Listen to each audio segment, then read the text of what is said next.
Hey guys, we're the Tech Take, and we're here with the weekly news about tech and games. So let's get started. Apple has announced its new in-house SoC chip, the M1, with an 8-core CPU, 8-core GPU, and a 6-core neural engine to accelerate certain workloads. Apple claims vastly more performance with the new design and nearly double the battery life of previous generation.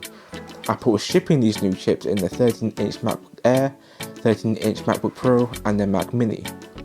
Some Geekbench benchmark results suggest that there could be some truth into their claims, but as always, wait until we see them in the hands of reviewers and see the real-world performance before purchasing.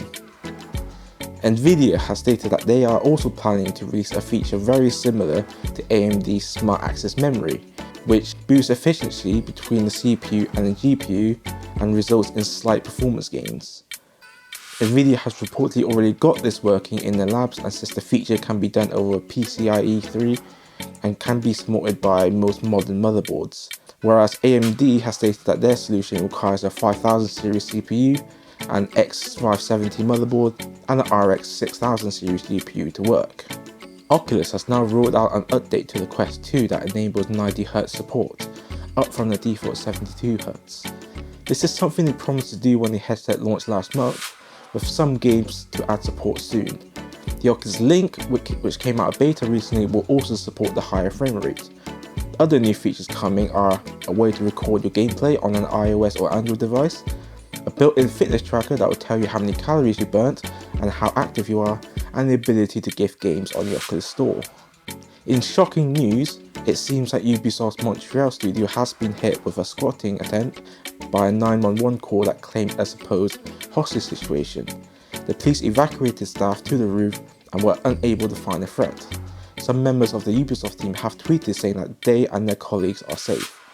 No matter the reason, swatting is never acceptable, and we hope everyone at Ubisoft Montreal comes out of this ordeal safe and sound.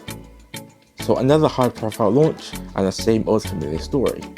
If you haven't been living under a rock, you would know that the PS5 and the Xbox Series consoles have now launched, with the Xbox available worldwide and the PS5 in select countries. However, stock has been scarce for both consoles, leading to, yes, you guessed it, scalping.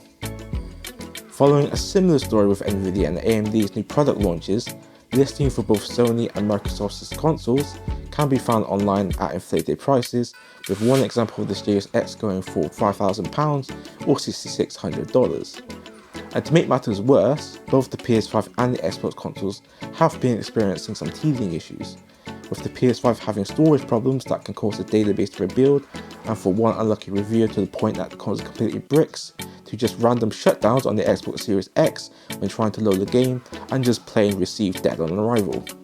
Let's just hope the situation gets better in the coming months.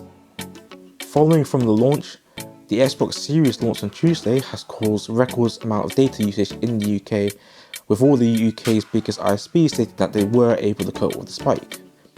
BT saw traffic peaking at 18 terabits per second. Virgin Media says the total consumption came to 108 petabytes, where 1 petabyte is 1 million gigabytes, and this is 30% higher than its average last month, with its previous busiest day being when Call of Duty Warzone Season 4 launched. OpenReach, which provides the infrastructure for a lot of the UK's ISPs, say they saw a total consumption of 174 petabytes, which only falls short of 193 petabytes on the 5th of August when Call of Duty Warzone Season 5 launched. Well, hopefully they're prepared for when the PS5 launches in the UK next week. After reports from last week that the PS5 doesn't support a 1440p output, in an interview with the Japanese website AV Watch, the Sony reps state that they wanted to prioritize TVs, although technically there shouldn't be a problem with implementing 1440p, and that they would consider it if demand was high enough. This comes after reports that when plugged into a 1440p display, the PS5 disappointingly only outputs an upscaled 1080p image.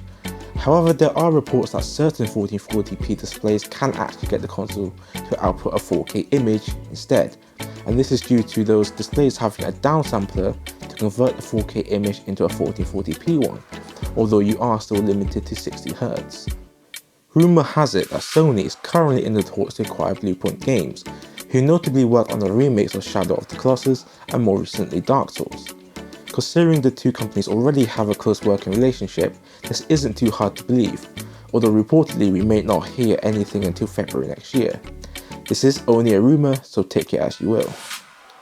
Joey Chu, the first person in the world to queue up and purchase the PS4 and the PS4 Pro, has been sent a PS5 by Sony, as obviously in this pandemic world, day one queuing for new console launches is out of the question. Sony also included a plaque which reads, "First in line for PS4, first in line for PS4 Pro, patience is virtue, this is for you, play has no limits." At least this is one happy story to come out from this global situation. And finally, at a jab at the game industry, KFC is at it again, stating that their quote-unquote games console has been delayed until the 11th of December. For those unaware, KFC tweeted back in June that they were going to release a gaming console that could not only game at 4K 120Hz, but could also cook you up some juicy chicken. This is obviously a joke on part of KFC, but this latest tweet is indirect reference to Cyberpunk 2077's delay, with both a visually similar backdrop and wording. They also mentioned that the team behind these tweets are based in the UK, so the release date shown in the original video, 11/12/2020, will actually be read the 11th of December 2020 rather than the 12th of November 2020, so technically nothing has changed. So that's the end for today. If you liked the video, be sure to give us a like, comment down below if you have any thoughts, and subscribe if you want to see more videos like this one and even more. Be sure to follow us on Twitter at TheTechTakeUK to keep up to date with what we're up to. We'll be back with another news roundup, so come back next week where we'll be giving you more of the Tech Take.